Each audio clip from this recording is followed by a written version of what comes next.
자, 다음은 문재인 후보의 주도권 토론 시간입니다. 토론 시간은 모두 15분입니다.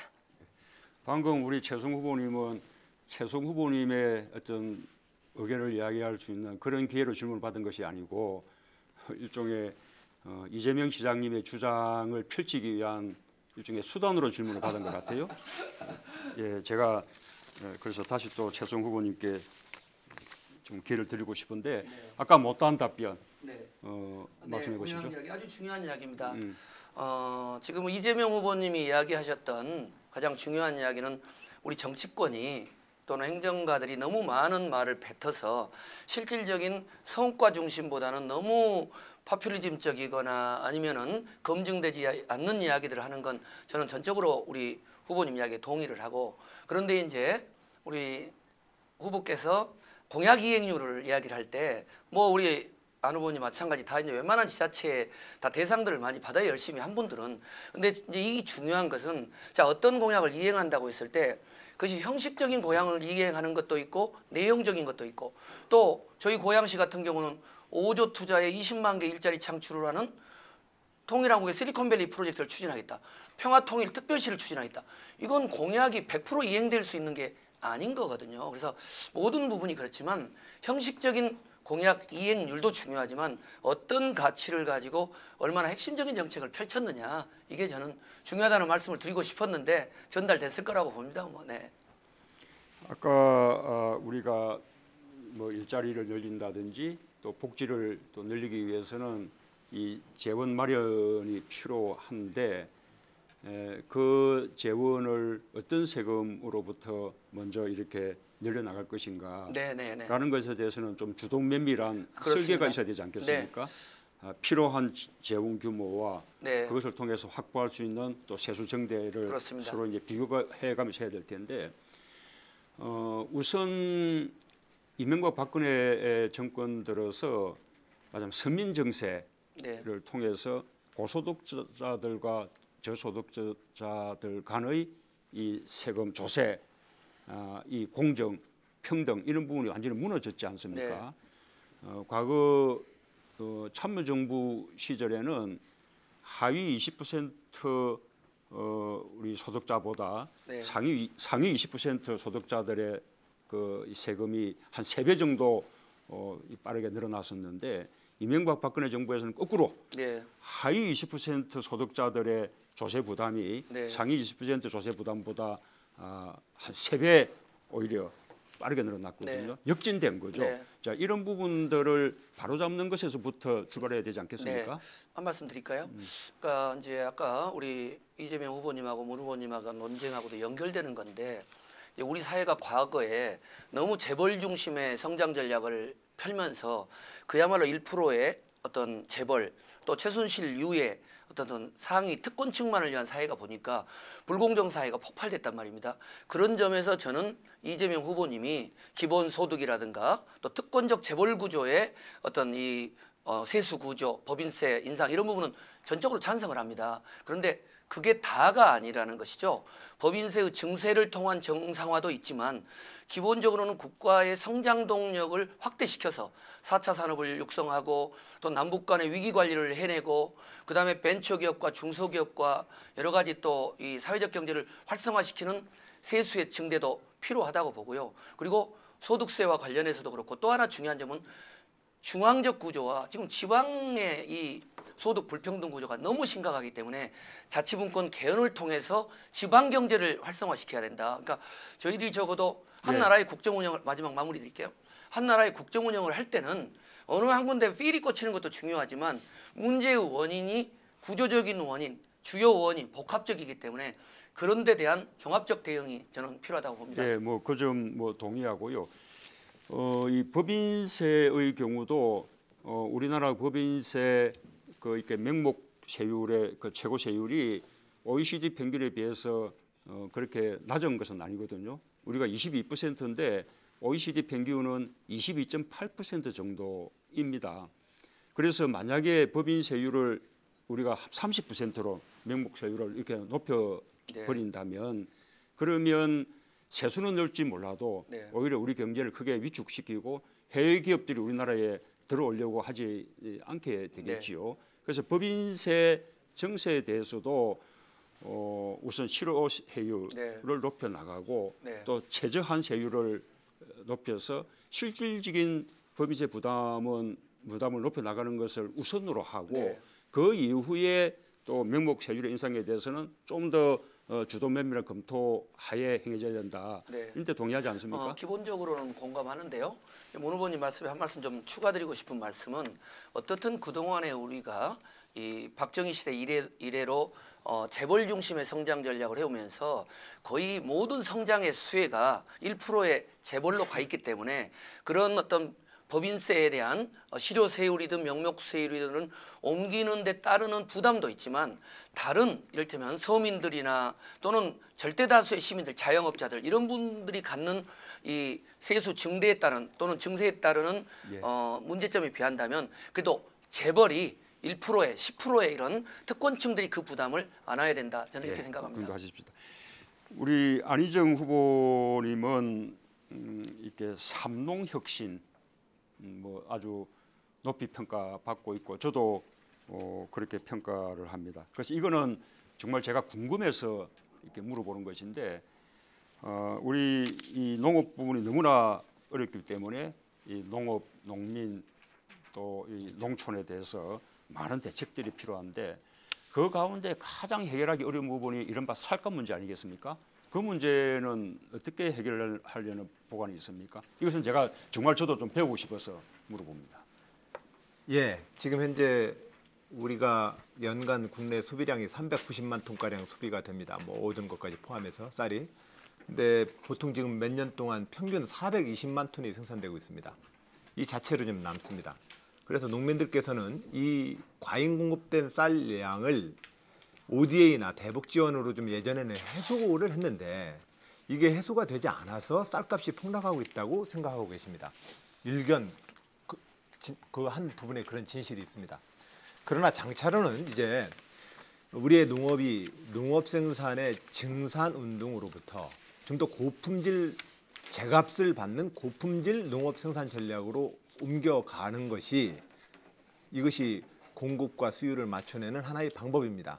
또 한편으로는 우리가 환경 직불이나 각종 경관 직불까지 포함해서 농업 현재의 농업 재정을 구조 혁신을 통해서 일정한 농업 생산과 장목 변경까지 우리는 농가 소득 보전을 좀 해줘야 합니다. 직불제를 좀 예. 보내야 된다. 예, 직불제와 고품질 농업 이 알겠습니다. 두 가지로 이 문제를 좀 푸는 것이 옳지 않을까 예. 생각하고 있습니다. 그 검찰 개혁 방안에 대해서 이 수사권과 기소권을 분리하자라는 데 동의하시나요? 그렇습니다. 거기에 대해서 고위공직자 비리수사처도 이 검찰의 잘못에 대해서 제대로 책임을 추궁할 수 있는 방안으로 물론 검찰만 대상은 아닙니다. 우리 뭐 대통령을 비롯한 이 고위공직자 모두가 대상이 되는 건데요. 그 방안으로 필요하다고 생각하는데 지난번에 언제 무슨 토론에서 보니까 그게 옥상 옥 같아 그렇게 약간 비판적으로 말씀하신 적이 있었습니다. 좀 정리를 한번 하시죠. 예, 고위공직자 비리 수사처. 그러니까 검찰 자체뿐만 아니라 고위공직자의 비리를 수사한다는 것인데 그게 대부분 사실상 청와대와 집권 여당의 권력형 비리 때문에 문제가 생기는 거 아니겠습니까? 지금 그 원인은 사실상 제왕적 청와대 권력의 이 문제를 극복해야 된다. 이것이 가장 구조적으로 해결책 아니겠는가? 이번에도 보면 박근혜 최순실 국정농단 케이스에서 보면 장관 제치고 거기서 다 하더만요. 청와대랑 그 라인에서. 즉 내각 자체와 장관 자체의 자기의 민주적 권한 행사를 국무회의가 권위를 총리와 국무회의가 권위를 갖고 있다면 최순실 농단이 가능하겠습니까? 그렇기도 하고 예. 그다음에 또 뭐 검찰, 경찰 이런 기존의 사정 기구가 제 역할을 한다면 그렇습니다. 별도의 사정 기구가 필요 없을 수 있는데 네. 그러나 검찰을 사정할 기구는 없거든요. 네. 그러니 검찰이 잘못할 경우에 검찰 스스로가 수사하고 기소하지 않으면 누가 책임 추궁하겠습니까? 그래서 고위공직자 수사처가 필요하다고 생각하는데 그 점 동의하지 않으세요? 그것에 대해서는 저도 부분적으로 50% 반절은 동의를 했습니다. 그런데 더 구조적인 어떤 우리 사회의 민주화 조치를 근본으로 깔지 않으면 수사하기 위해서 또 그 수사처를 두고 그 수사처가 또 권력기관 되면 그 수사처는 또 누가 또 감시하겠습니까? 그래서 민주주의 수준을 높여내는 것이 가장 근본적 해결책이다라는 말씀을 드리다가 그동안의 그 고공수사처라고 하는 것이 옥상옥이 될 수 있다는 문제제기도 있습니다. 이렇게 말씀을 드립니다. 뭐 다 이 권력기관들 간에 다 이제 선의만 작동된다면 네. 그러면 뭐 사정 이유가 필요 없죠. 그러나 그 사람이 믿을 수 없는 것이기 때문에 여러 가지 제도적 장치를 마련하는 것이 아닌가 생각합니다. 네.